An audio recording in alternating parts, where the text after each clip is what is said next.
نام مگر از بزم حیدر زده باز کاتش بدیلش شب و سغر زده باز هم زلفی پرشون زدایشون ندانم بر دفتری دلوازی چوب مستر زده باز بر گوشه دستوری تو اون لالای سراب وقتی جیگری کیست که بر سر زده باز ای ساغری تب خولا از این تشنه سلامه خوش خیمه بر آن چشمه کفسر زده باز مخموری و مست همه فرش است برابد چون چشمی خودیم راست چه ساغر زده باز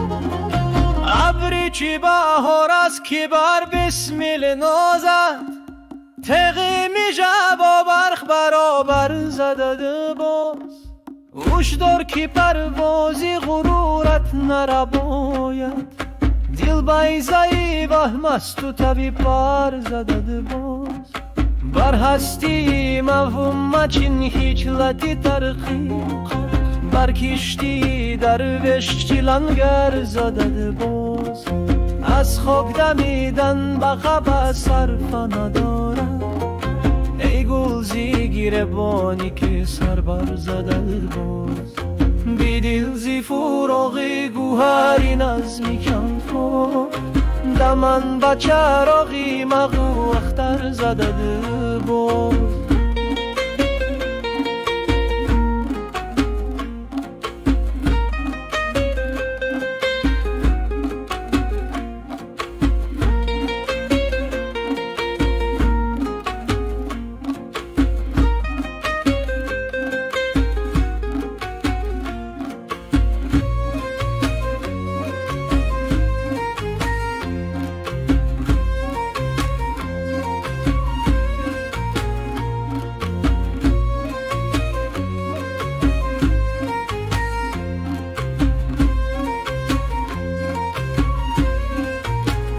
Cup from life's bright reverie, have you come back to me for firing glass and cup?